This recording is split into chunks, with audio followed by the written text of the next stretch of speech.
Wawancara kali ini bertemakan manajemen sumber daya manusia yang efektif dan efisien. Sebelumnya, apa itu manajemen sumber daya manusia? Manajemen sumber daya manusia merupakan kegiatan perencanaan, pengadaan, pengembangan, pemeliharaan, serta penggunaan SDM untuk mencapai tujuan baik secara individu maupun organisasi. Ada 3 hal penting yang perlu diperhatikan agar MSDM dapat berjalan dengan efektif dan efisien. Yang pertama, preparation and selection, yang terdiri dari job analysis dan design, human resource planning, recruitment, dan selection. Lalu development and evaluation, yang terdiri dari orientation, placement and separation, lalu ada training dan development, career planning, serta performance appraisal. Terakhir, compensation and protection, yang terdiri dari wages and salaries, incentive and gain sharing, benefit and service, lalu security, safety and health, dan terakhir employee relation. Selamat malam Ibu, terima kasih sudah meluangkan waktu sama kami untuk wawancara. Boleh perkenalkan nama Ibu dan di mana sekarang Ibu bekerja? Nama saya Lolisiana. Saya bekerja di perusahaan logistik di Tangerang, namanya PT Panca Budi Logistindo. Perusahaan Ibu bergerak di bidang apa dan apa jabatan Ibu di sana? Logistik, dan saya adalah Export Import Manager. Menurut Ibu, manajer itu apa ya Bu? Dan skill apa yang sangat dibutuhkan sebagai seorang manajer? Manager pada dasarnya adalah memanage pekerjaan yang diemban pada divisi atau departemen yang dia bekerja. Di satu divisi, misalnya seperti saya di ekspor impor, ya, saya memanage seluruh rangkaian pekerjaan dari awal sampai akhir sehingga pekerjaan menjadi selesai dengan baik, cepat, hemat, efektif. Dengan kadang di perusahaan ada suatu skala itu dipatok untuk mencapai target dari target yang telah ditentukan. Oke, untuk selanjutnya pertanyaannya, bagaimana sistem manajemen yang digunakan di perusahaan Ibu dan sejak kapan mulai diterapkannya? Sistem manajemen di perusahaan satu dengan perusahaan lain berbeda-beda ya, tergantung dengan perusahaan itu. Sistem manajemen logistik berbeda dengan sistem manajemen penjualan. Basic aja, sistemnya dibuat oleh perusahaan. Perusahaan itu mematok atau membuat target.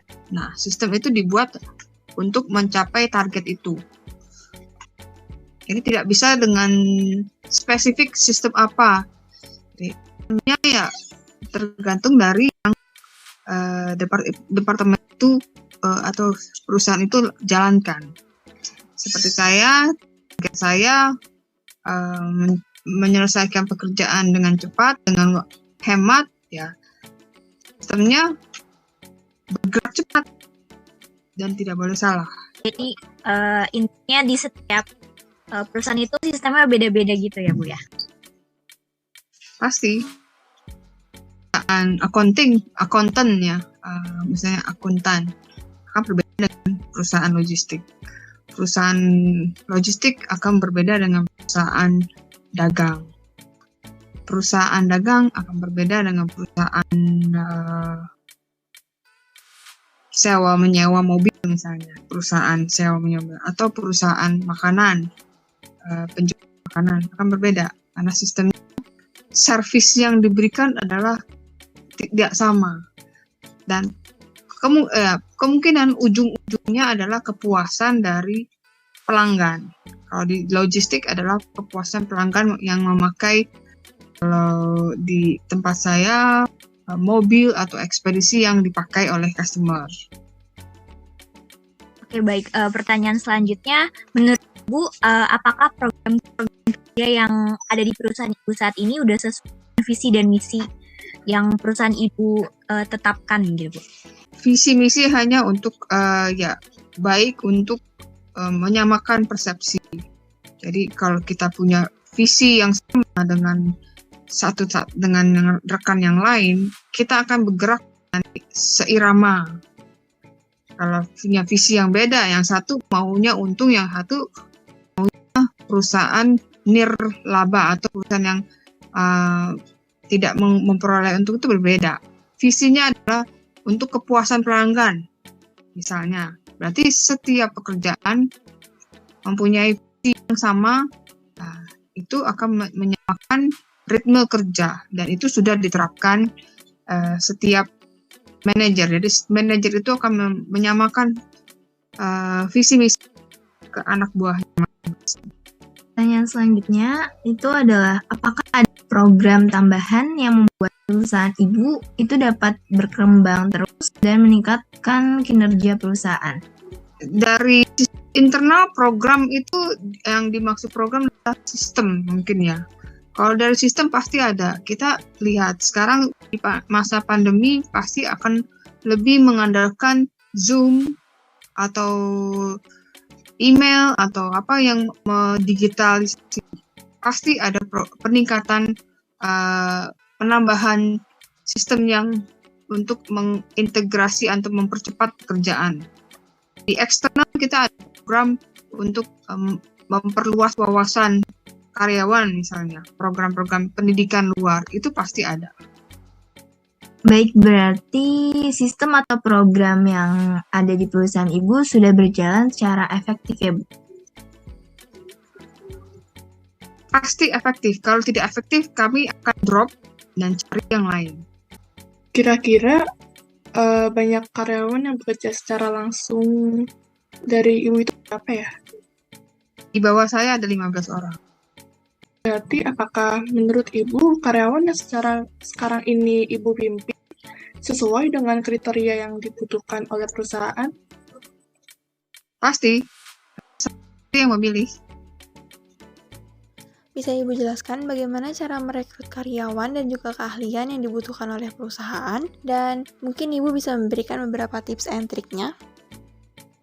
Mencari karyawan yang sesuai diawali pengambilan permintaan ke HRD akan spesifikasi karyawan.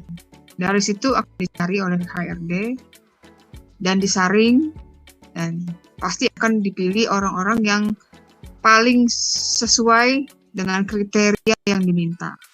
Setelah ada kandidat-kandidat, nah saya akan interview. Dari interview itu akan saya cari orang-orang yang paling tepat di antara yang beberapa orang misalnya. Dari situ pasti akan terambil akan orang yang paling sesuai dengan divisi atau pekerjaan yang saya cari. Saat karyawan baru masuk itu kan biasanya karyawan baru akan di-training selama 3 bulan. Bisakah Ibu ceritakan bagaimana cara Ibu men-training karyawan tersebut agar sesuai dengan peraturan dan tata tertib yang berlaku di perusahaan? Training probation itu 3 bulan rata-rata di setiap perusahaan.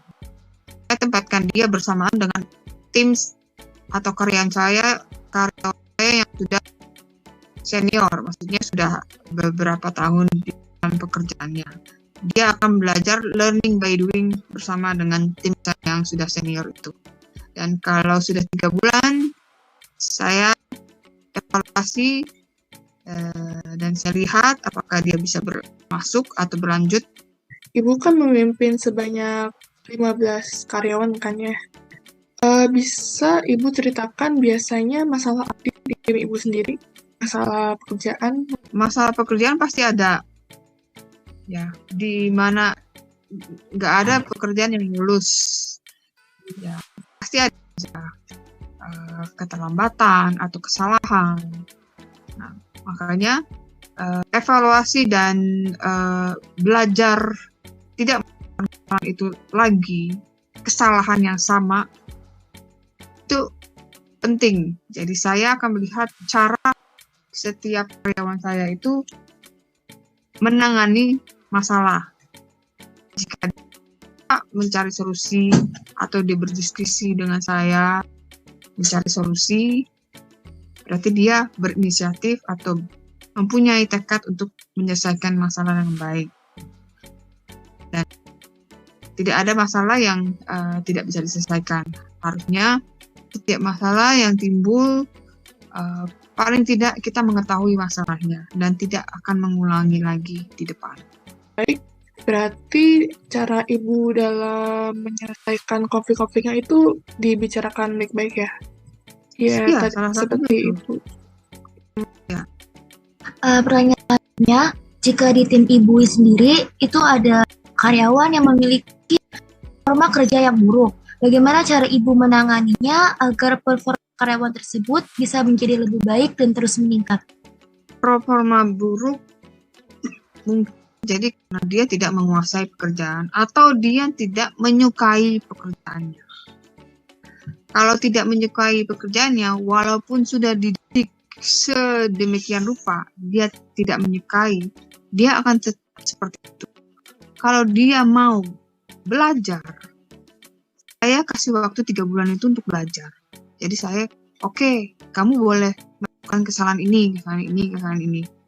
Di masa percobaan. Saya kasih kesempatan, oke, saya maklumi untuk dia memahami kesalahan yang dia buat. Tapi hanya untuk sebatas itu. 3 bulan tidak ada lagi kesalahan. Yang maksudnya yang oleh karena ketidaktahuan karyawan itu ya. Kalau 3 bulan dia masih tetap tidak mengerti, maksudnya tidak memahami atau mempelajari pekerjaannya, ya saya kasih ultimatum. Kalian atau dia, saya akan evaluasi lagi dalam tahun ini. Kalau tidak ada perbaikan, baiknya mencari pekerjaan yang cocok untuk dia di luar. Lalu bagaimana jika karyawan Ibu ini memiliki kinerja yang sangat memuaskan? Apa yang akan Ibu lakukan? Terus dipakai dan terus kalau bisa terus ditingkatkan performanya.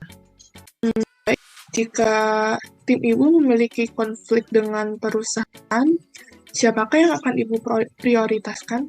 Kalau dia ada masalah di dalam pekerjaan di bawah saya akan menyelesaikan. Kalau dia punya konflik dengan keluarga dan berimbas ke pekerjaan, saya akan meminta dia menyelesaikan persoalannya di keluarga dulu, baru dia bisa. Atau sanggupkah dia bekerja dengan kondisi seperti, kalau nggak sanggup saya harap dia keluar aja. Atau punya masalah dengan attitude, ya saya laporkan ke HRD. Baik, berarti Ibu tegas dengan karyawan-karyawan Ibu, berarti ya? Kalau tidak tegas ya karyawan akan bingung bersikap. Selanjutnya, bagaimana cara Ibu dalam mempererat hubungan para karyawan di tim Ibu? Paling tidak setahun sekali kita ada gathering. Sebelum pandemi kita ada rutin gathering. Setelah pandemi memang kita sama sekali tidak ada kegiatan di luar. Paling kita makan bersama. Baik. Untuk pertanyaan terakhir, apakah karyawan di tim Ibu melakukan pekerjaan secara efektif dan efisien? Jika sudah, bagaimana cara Ibu dapat membuat karyawan Ibu bekerja secara efektif dan efisien? Kalau belum, permasalahan apa yang membuat karyawan Ibu belum dapat melakukan pekerjaan yang efektif dan efisien? Pekerjaan yang tidak efektif dan atau tidak efisien pasti akan terlihat.